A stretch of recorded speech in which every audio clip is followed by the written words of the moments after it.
आज रामायण जहां पर हम ख्याल करते हैं, राम राज का बात जहां हम देखते हैं, वहां राम भगवान को आदिवासी लोग ही जंगलों में मदद किया।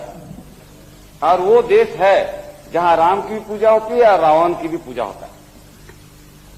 ये बहुत पुरानी बात है, लेकिन समय बदलता है, इतिहास भी बदलता है। हम लोगों ने इस देश को अंग्रेजों से लड़के हासिल किया, हजारों लाखों की कुर्बानी दी गई है।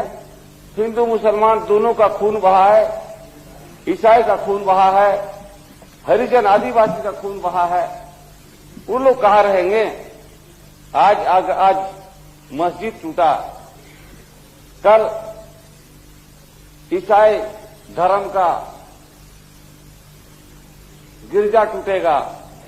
हम लोग आदिवासी लोग का कोई मंदिर मस्जिद नहीं, हम लोग झाड़ी पर दरख्तों के नीचे पूजा करते हैं। हमारा कोई मान्यता मर्यादा भी नहीं। हम लोग महसूस करते हैं कि आखिर हम लोग करेंगे क्या? हम लोग किसका झंडा ढोएं? आज हमारे तरफ में जो लोग पढ़ने लिखने के चक्कर में, जब देश अंग्रेजों के गुलामी में था तो लोग बहुत क्रिश्चियन बने, उनके बीच में लड़ाई लगवाते हैं। लोग कैसे क्रिश्चियन बना? भाई क्रिश्चियन बना तो क्या दुर्गंध तो नहीं कर रहा है? वो भी इंसान है। और मैं तो क्रिश्चियन नहीं हूं, नॉन क्रिश्चियन हूं। मैं अपने इलाका में दोनों ही समुदाय का बड़ा कुशलता से नेतृत्व कर रहा हूं। ईसाइयों ने कम से कम कुछ नहीं किया तो हमारे इलाका में लोगों ने सुदूर जंगलों में जहां लोग मरते थे बिना दवा का, दवा पहुंचाने का काम किया। जहां पढ़ाई नहीं होती थी वहां लोगों ने पढ़ाने का काम किया। और ये लोग मंदिर बनाने का काम कर रहे हैं। ये लोग धान मड़ुआ पैसा 5 रुपया फायदा करेगा, 10 नया पैसा 5 नया पैसा का गुड़ दे देगा और परिक्रमा करो इस मंदिर का। ये कैसी शिक्षा है? किस धर्म और किस युग में हम आ रहे हैं? हम क्या बना रहे हैं? अध्यक्ष महोदय, हमारे पास ज्यादा पॉइंट नहीं है, आपका मैं ज्यादा समय भी खर्च नहीं करूंगा।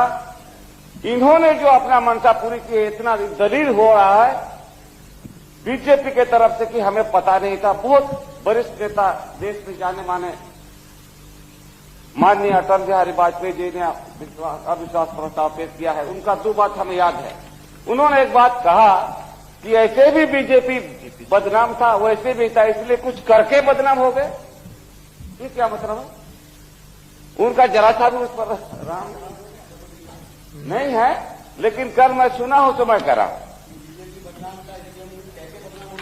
ऐसा ही बात हम समझा हमारे विचार से। दूसरी बात, इन्होंने कहा कि कोई शहाबुद्दीन साहब का नाम उद्धृत करते हुए कि मुस्लिम इंडिया जब पत्रिका बनाने चाहते तो हिंदू इंडिया क्यों नहीं बनेगा? बोले भाई वो जब बन रहा है, एक आदमी जब खराब कर रहा है तो दूसरा खराब करने का मानसिकता क्यों बना रहा है? उसको सबको मिलकर पकड़ना चाहिए। ये गलत बात है, ऐसा नहीं होने देना चाहिए।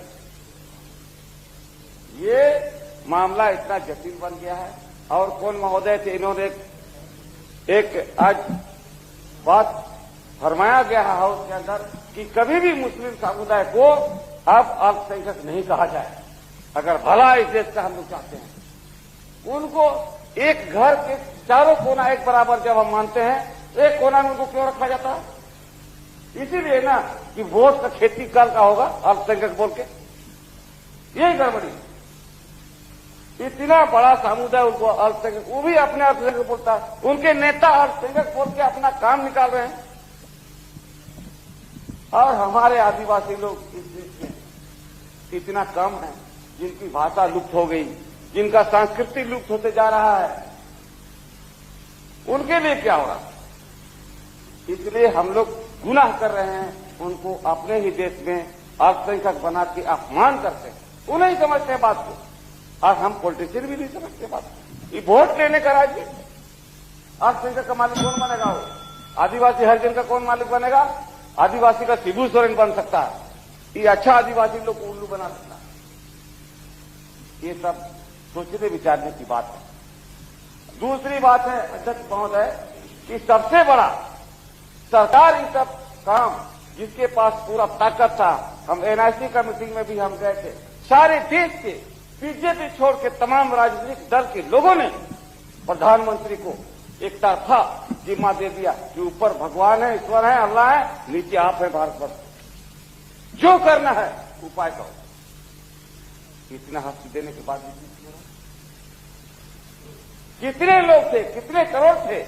हम लोग छोटा मोटा आंदोलन करते हैं तो हमारे लिए पारामिलिट्री जाती है, और जब यहां देश का मर्यादा हजारों साल का जुगाया हुआ खत्म हो गया, अब हम लोग किसी का मुंह दिखाना है?